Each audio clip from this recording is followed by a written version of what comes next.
Hello, नमस्कार दोस्तों। स्वागत है आपका अपने यूट्यूब चैनल ग्रेट पाठशाला में। पिछली 3 कक्षाओं में हम लोग समास की 3 वीडियो को पढ़ चुके हैं, जिसके अंतर्गत हम लोगों ने समास टॉपिक अच्छी तरीके से कंप्लीट कर लिया है। आज की कक्षा में हम लोग समास का महत्वपूर्ण टेस्ट लगाएंगे, जिसमें जो प्रश्न है 30 क्वेश्चन आपके लिए लेकर आए हैं, जो कि प्रीवियस ईयर एग्जाम में पूछे गए हैं। आइए स्टार्ट करते हैं आज का सेशन। आप लोग क्वेश्चन करने के बाद में आप लोग उन्हें सॉल्व कीजिए और आपके लिए लास्ट में बताना है कि आप लोग उन क्वेश्चनों में से कितने क्वेश्चन को सॉल्व कर पा रहे हैं। आइए तो स्टार्ट करते हैं हम लोग सीरीज। पहला क्वेश्चन हमारे सामने लिखा हुआ है कि पंचवटी शब्द में कौन सा समास है। तो हम लोगों के लिए ये बताना है कि जो पंचवटी शब्द है इसमें कौन सा समास होगा। तो आइए ऑप्शन चेक करते हैं। ऑप्शन ए दिया हुआ है कर्मधारय समास, ऑप्शन बी है द्वंद्व समास। ये थोड़ी प्रिंटिंग मिस्टेक है, द्वंद्व के लिए थोड़ा सही नहीं लिखा है इन्होंने। ठीक है, इसके बाद में ऑप्शन तीसरा दिया हुआ है सी बहुव्रीहि समास। ऐसे ही ऑप्शन चौथा है द्विगु समास। अब हम लोगों के लिए ये चेक करना है कि जो पंचवटी शब्द है इसमें समास कौन सा होगा। तो हमें पता है कि हम चेक कर रहे हैं कि पंच, हमें ऐसा लग रहा है कि स्टार्टिंग किससे हो रही है, संख्या से स्टार्टिंग हो रही है। तो जहाँ संख्या से स्टार्टिंग होती है वहाँ समास कौन सा होता है, द्विगु समास। लेकिन हमें ये भी पता है कि पंचवटी एक स्थान का नाम है, पंचवटी एक स्थान का नाम है जो कि महाराष्ट्र में स्थित है, जो कि महाराष्ट्र में स्थित है और ये पौराणिक कथाओं से संबंध रखता है। इसी कारण ये जो पंचवटी शब्द है इसमें कौन सा समास हो जाएगा, बहुव्रीहि समास। आइए अगले क्वेश्चन की ओर बढ़ते हैं। क्वेश्चन नंबर दूसरा दिया हुआ है स्क्रीन पर आपके सामने। लिखा हुआ है कि दूसरा क्वेश्चन लिखा हुआ है कि पनडुब्बी शब्द में कौन सा समास होगा। 4 ऑप्शन हमारे सामने लिखे हुए हैं।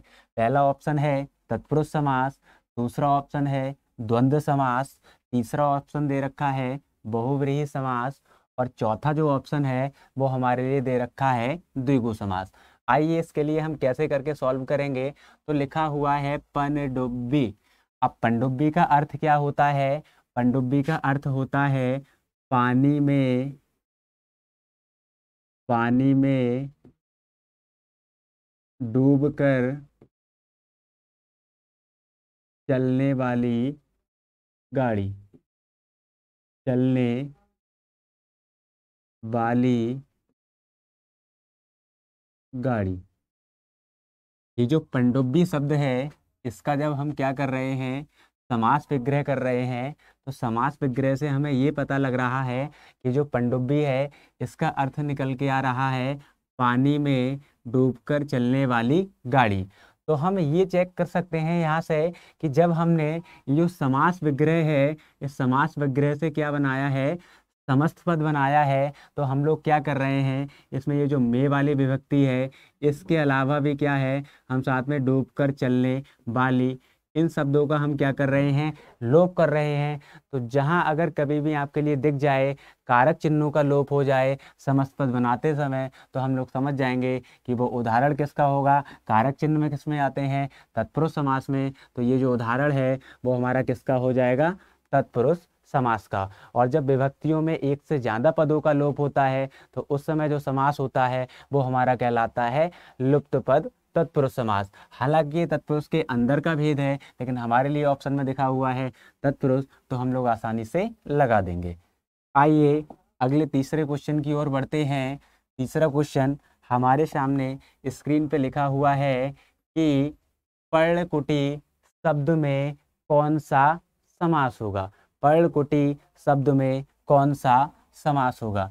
तो आइए देखते हैं, ये शब्द लिखा हुआ है पर्णकुटी। अब पर्णकुटी का मतलब क्या होता है, पर्णकुटी का मतलब क्या होता है, पर्णकुटी का मतलब होता है, पर्णकुटी का मतलब होता है कि पर्ण की बनी हुई, पर्ण की बनी हुई कुटी, कुटी का मतलब होता है कुटिया, रहने का स्थान। कुटिया का मतलब होता है रहने का स्थान। अब हमें पता है कि ये जो समास विग्रह है, इससे जब हमने क्या करा है, समस्त पद बनाया होगा, तो समस्त पद बनाते समय ये जो 3 पद हैं कि, बनी और हुई, इनका हम क्या कर रहे हैं, लोप कर रहे हैं। तो जब कभी भी क्या है, कारक चिन्हों के अलावा और कई चिन्हों का समस्त पद बनाते समय लोप हो जाए, तो हम लोग समझ सकते हैं कि जो उदाहरण होगा वो किसका होगा, कर्मधारय समास का। सॉरी, तो जो उदाहरण होगा वो किसका होगा, तत्पुरुष समास का। उदाहरण किसका होगा, तत्पुरुष समास का। क्योंकि ये जो कारक चिन्ह है, कारक चिन्ह का उपयोग हम कहाँ पे करते हैं, कारक चिन्ह का उपयोग हम तत्पुरुष समास के अंतर्गत करते हैं। तो ये तत्पुरुष का कौन सा भेद हो जाएगा, लुप्त तत्पुरुष समास। हालांकि हमसे केवल यही पूछा है कि इसमें समास कौन सा है, तो हमने बता दिया आसानी से कि इसमें जो समास है वो कौन सा हो जाएगा, तत्पुरुष समास। आइए आगे चलते हैं चौथे प्रश्न की ओर।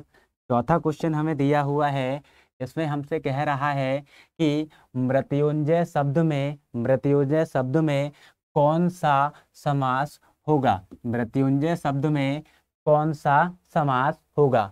हमें पता है ये जो मृत्युंजय है वो किसके लिए प्रदर्शित करता है, शिव के लिए, मृत्यु को जीतने वाला। और मृत्यु को जीतने वाले कौन है, शिव हैं। तो ये जो 2 पद हैं, ये जो समस्त पद है, ये मिलके किसकी ओर इशारा कर रहा है, किसी तीसरे पद के लिए। तीसरे पद कौन सा, शिव की ओर इशारा कर रहा है। इस कारण तीसरा पद प्रधान होने के कारण यहाँ पे जो समास होगा वो कौन सा समास होगा, बहुव्रीहि समास। तो ये जो मृत्युंजय शब्द है, इसमें कौन सा समास निकल के आ रहा है, बहुव्रीहि समास। आइए आगे बढ़ते हैं 5वें प्रश्न की ओर। 5वां प्रश्न हमें दे रखा है, वज्रपाणी शब्द में कौन सा समास होगा। ये शब्द हमारे लिए दिया हुआ है, समस्त पद दे रखा है, वज्रपाणी। अब हमें ये बताना है कि इन चारों ऑप्शन में से वज्रपाणी शब्द का सही समास क्या होगा। तो हम लोग चेक करते हैं, वज्रपाणी। वज्रपाणी का मतलब क्या होता है, पाड़ी का मतलब होता है हाथ, पाड़ी का मतलब होता है हाथ, पाड़ी का मतलब होता है हाथ, वज्र का मतलब होता है वज्र। वज्र एक क्या है, अस्त्र है, ऐसा अस्त्र जो किसी के हाथ में है। तो हमें पता है कि ये जो वज्र है वो किसके हाथ में होता है, इंद्र के हाथ में। ये जो वज्र है वो अपने हाथ में कौन लिए हुए हैं, इंद्र लिए हुए हैं। तो ये जो वज्रपाणी जो शब्द है वो किसके लिए प्रदर्शित किया जा रहा है, इंद्र के लिए। इसका मतलब ये हुआ कि इसमें से ये जो दोनों पद हैं ये प्रधान ना होकर कोई तीसरा सी वाला पद प्रधान है। तो जहाँ कहीं भी अन्य कोई पद प्रधान दिख जाए तो हम लोग समझ जाएंगे कि वो जो उदाहरण है वो किसका होगा, बहुव्रीहि समास का। और यहाँ पर हमारे लिए बहुव्रीहि समास ऑप्शन में नहीं दिया हुआ है, तो इसका मतलब इसका सही उत्तर क्या हो जाएगा, कोई नहीं। आइए आगे बढ़ते हैं 6ठे क्वेश्चन की ओर। 6ठा क्वेश्चन आपके सामने स्क्रीन पर लिखा हुआ है, जिसमें आपसे पूछ रहा है कि अल्पेक्ष शब्द में कौन सा समास होगा। क्वेश्चन पूछ रहा है आपसे, ये जो अल्पेक्ष शब्द है इसमें कौन सा समास होगा। अब अल्पेक्ष का यदि हम समास विग्रह करें तो हम लोग क्या कहेंगे, अल्प है जिसकी इच्छा, अल्प है जिसकी इच्छा। अब हमें यहाँ से ये पता लग रहा है समास विग्रह करने के बाद में, ये जो इच्छा है, इच्छा की विशेषता क्या है, इच्छा की विशेषता ये है कि इच्छा कैसी है, अल्प है। तो जब कभी भी आपके लिए ऑप्शन में ऐसे दिख जाएं कि विशेषण और विशेष का उल्लेख हो रहा हो, तो हम लोग आसानी से समझ जाएंगे, पढ़ चुके हैं कि ये किसके अंतर्गत आएगा, कर्मधारय समास के अंतर्गत। क्योंकि कर्मधारय समास में ही विशेषण और विशेष का उल्लेख होता है। आइए आगे बढ़ते हैं अगले क्वेश्चन की ओर। क्वेश्चन नंबर 7वां आपके सामने स्क्रीन पर लिखा हुआ है। 7वां प्रश्न कि निम्न में से कौन द्वंद्व समास का एक उदाहरण है। 4 ऑप्शन आपके सामने लिखे हुए हैं, उनमें से हमें पहचान करनी है कि कौन सा उदाहरण द्वंद्व समास का उदाहरण है। आपके लिए बताया है, द्वंद्व का मतलब होता है प्रतियोगिता, द्वंद्व का मतलब होता है प्रतियोगिता। दोनों शब्द होंगे और दोनों ही कैसे होंगे, प्रधान होंगे। इनके बीच में जो योजक चिन्ह है वो क्या होगा, डैश होगा, और समास विग्रह करते समय उसके स्थान पर और या का प्रयोग हम कर देते हैं। अब आइए ऑप्शन को एलिमिनेट करके इस क्वेश्चन के लिए हम सॉल्व करते हैं। पहला ऑप्शन दिया हुआ है हमारे सामने महाजन। अब हमें पता लग रहा है कि महाजन का जब समास विग्रह करेंगे तो हम लोग कहेंगे महान है जो जन। तो जन की विशेषता क्या है, जन की विशेषता है कि जन कैसे हैं, महान है। तो जहाँ विशेष और विशेषण का उल्लेख हो वहां कौन सा समास होगा, कर्मधारय समास। इसका मतलब ये ऑप्शन बिल्कुल नहीं होगा। आगे बढ़ते हैं, ये लिखा हुआ है त्रिनेत्र। त्रिनेत्र का मतलब होता है तीन है जिसके नेत्र, और हम लोग कहते हैं कि जो त्रिनेत्र हैं वो कौन है, शिव हैं। तो यहाँ पर क्या है, ये जो पद है वो कौन सा वाला प्रधान हो रहा है, तीसरा वाला, मतलब अन्य पद प्रधान हो रहा है। इस कारण यहाँ पर कौन सा समास होगा, बहुव्रीहि समास। लेकिन क्वेश्चन में हमसे पूछा है द्वंद्व समास, तो दो ऑप्शन हमारे एलिमिनेट हो गए। बाकी अव्ययी भाव हमने समास में पढ़ चुके हैं। अव्ययी जो भाव समास होता है उसमें हम लोग पढ़ चुके हैं कि यदि दो पदों की पुनरावृत्ति लगातार हो, यदि दो पदों की पुनरावृत्ति हो जाए तो वहां पर जो समास होगा वो कौन सा होता है, अव्ययी भाव समास। इसका मतलब ये भी ऑप्शन हमारा क्या हो जाएगा, एलिमिनेट। चौथा ऑप्शन बचता है क्या, ऊंच डैश नीच।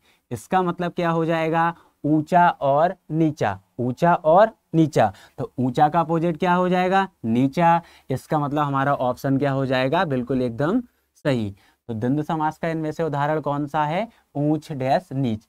इसका समास विग्रह करेंगे तो हम लोग कह देंगे ऊंचा और नीचा। आइए आगे बढ़ते हैं 8वें क्वेश्चन की ओर।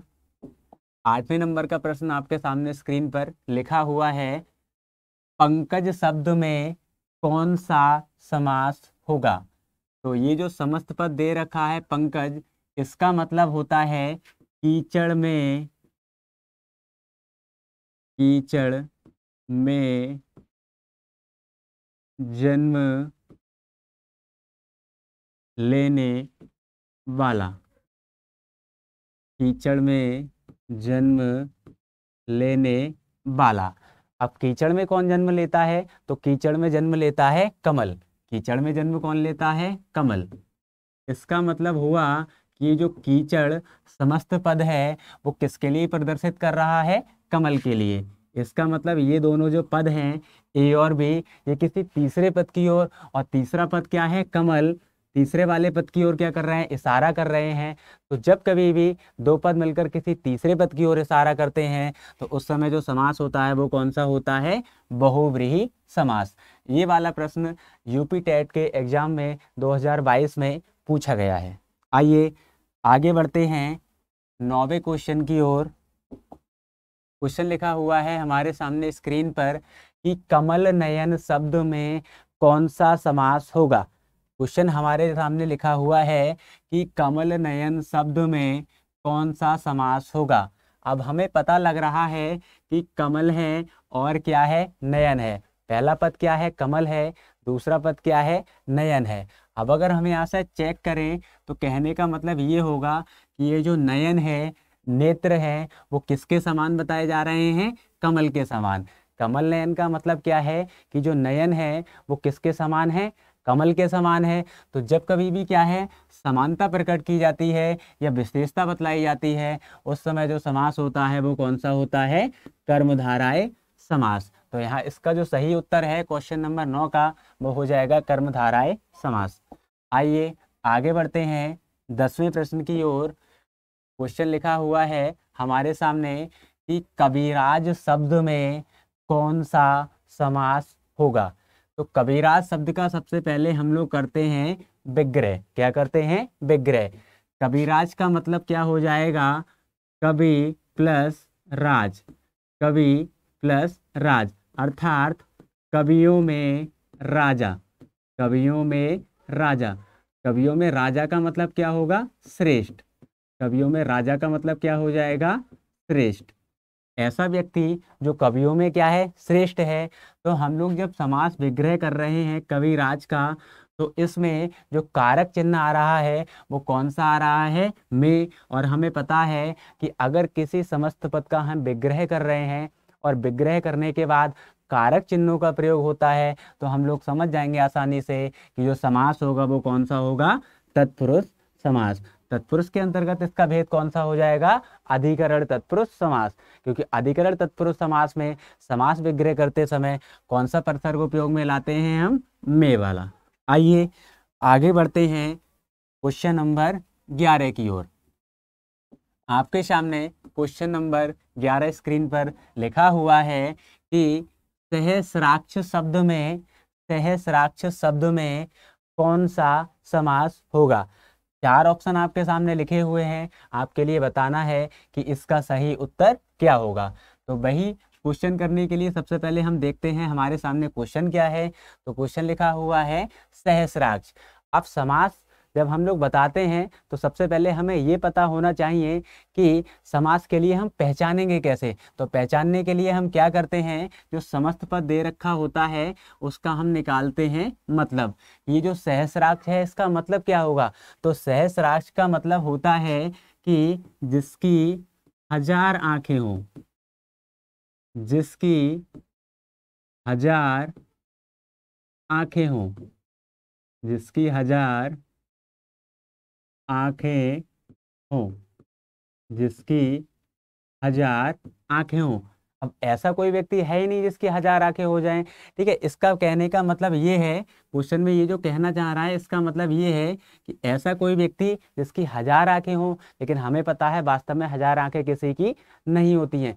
लेकिन हम लोगों के लिए ये भी पता है कि राजा ऐसा होता है जो कई आंखों से देखता है। अपने बाजार वर्ग के लिए अलग नज़रिए से देखेगा, बाकी अपने जो सैनिक है उनके लिए अलग नज़रिए से देखेगा, बाकी अपनी जो प्रजा है उनके लिए भी अलग अलग नज़रिए से देखेगा। तो इसका कहने का मतलब ये है कि जो राजा होता है वो क्या करता है, बहुत ज़्यादा आंखों से देखता है। तो ऐसे ही हम कह सकते हैं कि जो इंद्र थे, इंद्र भी कौन थे, एक राजा थे। तो वो क्या करते थे, कई आंखों से अपनी प्रजा या फिर सेना या फिर क्या करते थे, अपने राज्य में जो भी सैनिक होते थे उनके लिए क्या करते थे, देखते थे। तो यहाँ पर जो सहस्राक्ष शब्द है वो कौन राजा के लिए प्रदर्शित हो रहा है, इंद्र के लिए। किसके लिए प्रदर्शित कर रहा है, इंद्र के लिए। अब यहाँ पर क्या है कि 2 पद हैं, सहस्र और अक्ष। अक्ष का मतलब हो जाएगा आंखें। तो यहाँ पर ये किसके लिए प्रदर्शित कर रहे हैं, इंद्र के लिए। ये जो समस्त पद है वो किसी तीसरे पद की ओर इशारा कर रहा है, इंद्र की ओर। इस कारण यहाँ पर जो समास हो जाएगा वो कौन सा हो जाएगा, बहुव्रीहि समास। आइए आगे बढ़ते हैं क्वेश्चन नंबर 12 की ओर। आपके सामने स्क्रीन पर लिखा हुआ है क्वेश्चन 12 कि निर्विवाद शब्द में कौन सा समास होगा। तो निर्विवाद शब्द का मतलब क्या है, इस क्वेश्चन की जो स्टार्टिंग हो रही है वो किससे हो रही है, निर से। और निर क्या है, एक उपसर्ग। निर क्या है, एक उपसर्ग। आप लोगों के लिए पहली वीडियो में बता चुके हैं कि जिन समस्त पदों की स्टार्टिंग उपसर्ग से होती है, जिन समस्त पदों की स्टार्टिंग उपसर्ग से होती है तो ये किसके अंतर्गत आते हैं, अव्ययीभाव समास के अंतर्गत। किसके अंतर्गत आते हैं, अव्ययीभाव समास के अंतर्गत। इसका मतलब हुआ कि जो निर्विवाद शब्द है इसमें कौन सा समास हो जाएगा, अव्ययीभाव समास। आइए आगे बढ़ते हैं क्वेश्चन नंबर 13 की ओर। क्वेश्चन नंबर 13 कहना चाह रहा है कि असभ्य शब्द में कौन सा समास होगा। असभ्य शब्द में हम लोगों के लिए समास बताना होगा। 4 ऑप्शन सामने लिखे हुए हैं, इनमें से बताना है इसका सही उत्तर क्या होगा। सभ्य का मतलब क्या होता है, सभ्य का मतलब होता है कोई ऐसा व्यक्ति जो क्या है, अच्छे आचरण वाला है, मतलब क्या है, सभ्य है। लेकिन क्या है कि अगर हमने इसके आगे क्या लगा दिया, आ लगा दिया, तो इसका मतलब हो जाएगा नहीं, कि कोई ऐसा व्यक्ति है जो सभ्य नहीं है। तो जब कभी भी आ का अर्थ, जब कभी भी किसी पद में आ का अर्थ नहीं के रूप में प्रयोग में आए, किसके रूप में हम प्रयोग में ला रहे हैं, नहीं के रूप में प्रयोग में ला रहे हैं, तो उस समय जो समास होगा वो कौन सा होगा, तत्पुरुष समास। और वो तत्पुरुष समास का कौन सा भेद होता है, वो कहलाता है नए तत्पुरुष समास। क्या कहलाता है, नए तत्पुरुष समास। इसका मतलब ये जो असभ्य शब्द है इसमें कौन सा समास हो जाएगा, नए तत्पुरुष समास। आइए आगे बढ़ते हैं अगले क्वेश्चन की ओर। क्वेश्चन नंबर 14 हमारे सामने स्क्रीन पर लिखा हुआ है। क्वेश्चन में हमसे पूछ रहा है कि अधपका शब्द में कौन सा समास होगा। अधपका शब्द में कौन सा समास होगा। तो हमें पता लग रहा है कि पका हुआ। पका हुआ कोई फल हो सकता है जो कैसा है, पका हुआ है। लेकिन कैसा पका हुआ है, आधा पका हुआ है। इसका मतलब ये है कि पके हुए की विशेषता क्या है कि पका हुआ कैसा है, आधा पका हुआ है। तो जब कभी भी विशेष से और विशेषण का किसी समास में उल्लेख हो तो वो किसके अंतर्गत आएंगे, कर्मधारय समास में। विशेषण और विशेष्य का उल्लेख किसमें होता है, कर्मधारय समास में। इसीलिए जो अधपका शब्द है इसमें कौन सा समास हो जाएगा, कर्मधारय समास। आइए आगे बढ़ते हैं क्वेश्चन नंबर 15 पर। क्वेश्चन नंबर 15 हम लोगों के सामने लिखा हुआ है कि हस्तलिखित शब्द में कौन सा समास होगा। तो हस्तलिखित का यदि हम समास विग्रह करें तो क्या कहेंगे, हस्त के द्वारा लिखित। हस्त के द्वारा लिखित। अब हम लोग यहाँ पर चेक कर रहे हैं कि जब हम समस्त पद का क्या कर रहे हैं, विग्रह कर रहे हैं, तो विग्रह करने के बाद में हमें कौन सा कारक चिन्ह मिल रहा है। तो हमें कारक चिन्ह मिल रहा है के द्वारा। इसका मतलब ये हुआ, ये कौन सी वाली विभक्ति है, करण विभक्ति है। तो जहाँ पर क्या है, विभक्तियों का उल्लेख हो जाए, विभक्तियों का उल्लेख हो जाए तो वो हमारा किस में आएगा, तत्पुरुष समास में आएगा। और तत्पुरुष के अंतर्गत किस में आएगा, करण तत्पुरुष समास में। तो इसका जो सही उत्तर है वो क्या हो जाएगा, तत्पुरुष समास। आइए आगे बढ़ते हैं क्वेश्चन नंबर 16 की ओर। क्वेश्चन नंबर 16 आपके सामने लिखा हुआ है। इसमें हमसे पूछ रहा है कि वनवास शब्द में कौन सा समास होगा। तो वनवास शब्द का जो अर्थ है वो क्या हो जाएगा, वन को वास। वन को वास। अब यहाँ पर हम ये चेक कर रहे हैं, ये जो समस्त पद था इसका जब हमने विग्रह किया तो विग्रह करने के बाद में को परसर्ग का उपयोग हुआ है, को कारक चिन्ह का उपयोग हुआ है। तो जब कभी भी कारक चिन्ह का प्रयोग हो जाए तो हम लोग आसानी से समझ सकते हैं कि जो समास होगा वो कौन सा होगा, तत्पुरुष समास। और तत्पुरुष में कौन सा आ जाएगा, क्योंकि कर्म के साथ में हम लोग को का प्रयोग करते हैं तो उत्तर क्या हो जाएगा, कर्म तत्पुरुष समास। आइए आगे बढ़ते हैं क्वेश्चन नंबर 17 की ओर। क्वेश्चन नंबर 17 आपके सामने स्क्रीन पर लिखा हुआ है कि सतसई शब्द में कौन सा समास होगा। 4 ऑप्शन आपके सामने लिखे हुए हैं, इनमें से हमें जज करना है कि कौन सा ऑप्शन सही हो सकता है। तो हम चेक कर रहे हैं कि सतसई की जो स्टार्टिंग हो रही है वो किससे हो रही है, सत से हो रही है, अर्थात 7 से हो रही है। सतसई का मतलब होता है 700। 700। अब यहाँ पर क्या है, जो स्टार्टिंग हो रही है वो 7 से हो रही है जो कि एक संख्या है। तो जब कभी भी किसी समस्त पद की स्टार्टिंग संख्या से होती है तो संख्यावाचक होने के कारण वहाँ पर जो समास होगा वो कौन सा होगा, द्विगु समास। आइए आगे बढ़ते हैं। अगला क्वेश्चन आपके सामने लिखा हुआ है स्क्रीन पर, धीरे धीरे शब्द में कौन सा समास होगा। धीरे धीरे शब्द में कौन सा समास होगा। 4 ऑप्शन आपके सामने दिए हुए हैं।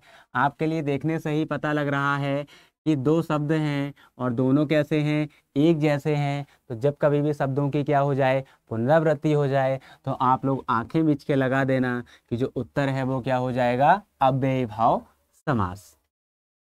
अगला क्वेश्चन आपके सामने 19वां स्क्रीन पर लिखा हुआ है। क्वेश्चन नंबर 19 में आपसे पूछ रहा है कि राज दरबार शब्द में कौन सा विशेषण होगा। तो राज दरबार का यदि हम समास विग्रह करें तो हम लोग कहेंगे राजा का दरबार। राजा का दरबार। राजा का दरबार। समास विग्रह करने के बाद में हमें क्या है, का परसर्ग मिल रहा है जो कि किसके अंतर्गत आता है, तत्पुरुष समास के अंतर्गत। तो इसका सही उत्तर क्या हो जाएगा? तत्पुरुष समास। और तत्पुरुष का कौन सा वाला भेद हो जाएगा? संबंध वाला, क्योंकि संबंध के साथ में हम कौन से प्रत्यय का प्रयोग करते हैं? का, की, के का। आइए अगले क्वेश्चन की ओर बढ़ते हैं। क्वेश्चन नंबर 20 आपके सामने स्क्रीन पर लिखा हुआ है कि नीलांबर शब्द में कौन सा समास होगा? तो नीलांबर का मतलब क्या होता है? नीला है जो अंबर, नीला है जो अंबर, नीला है जो अंबर। तो अंबर की विशेषता क्या है? अंबर की विशेषता है कि अंबर कैसा है? नीला है। अंबर कैसा है? नीला है। तो आसमान है वो कैसा है? नीला है। तो जब कभी भी विशेष्य और विशेषण की बात हो जाए, विशेष्य और विशेषण की बात हो जाए, तो हम लोग आसानी से बता देंगे कि जो उदाहरण होगा वो किसका होगा? कर्मधारय समास का, क्योंकि कर्मधारय समास में विशेष्य और विशेषण का उल्लेख हमें देखने को मिलता है। आइए अगले प्रश्न की ओर हम लोग चलते हैं। क्वेश्चन नंबर 21वां आपके सामने स्क्रीन पर लिखा हुआ है कि गौशाला शब्द में कौन सा समास होगा? हम लोगों के लिए बताना है कि जो गौशाला शब्द है इसमें कौन सा समास होगा। अब गौशाला का मतलब क्या होता है? गौशाला का मतलब होता है गौ के लिए शाला, गौ के लिए शाला, गौ के लिए शाला। समास विग्रह करने के बाद में हम देख रहे हैं कि हमारे लिए क्या है? कारक चिन्ह मिल रहा है। और कारक चिन्ह कौन सा वाला है? के लिए। इसका मतलब क्या है? ये विभक्ति है। विभक्ति कौन सी वाली है? संप्रदान वाली है। इसका मतलब क्या है? जहाँ विभक्ति दिख जाए तो हम लोग आसानी से बता देंगे वो किसका भेद होगा? तत्पुरुष समास का, क्योंकि तत्पुरुष समास में समास विग्रह करते समय विभक्तियों का उल्लेख हमें देखने को मिलता है। आइए क्वेश्चन नंबर 22 की ओर चलते हैं। क्वेश्चन नंबर 22 हमारे सामने लिखा हुआ है कि विशेषण और विशेष्य के योग से कौन सा समास बनता है? तो आप लोगों के लिए पहले ही बता चुके हैं, प्लेलिस्ट वाली वीडियो में आप लोग एक बार चेक कर सकते हैं कर्मधारय समास की परिभाषा क्या है।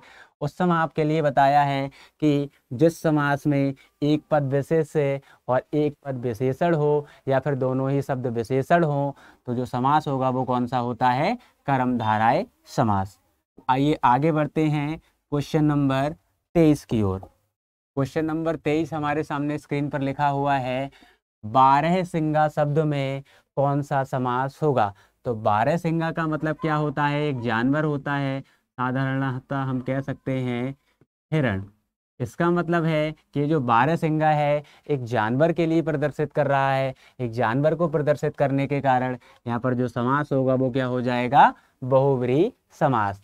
12 में समास है वो कौन सा हो जाएगा? बहुव्रीहि समास। आइए आगे बढ़ते हैं अगले क्वेश्चन की ओर। क्वेश्चन नंबर 24वां आपके सामने स्क्रीन पर लिखा हुआ है जय डैश पराजय शब्द में कौन सा समास होगा? जय का मतलब क्या होता है? जीतना। और पराजय का मतलब होता है हार। जय का मतलब क्या है? जीत। और पराजय का मतलब क्या है? हार।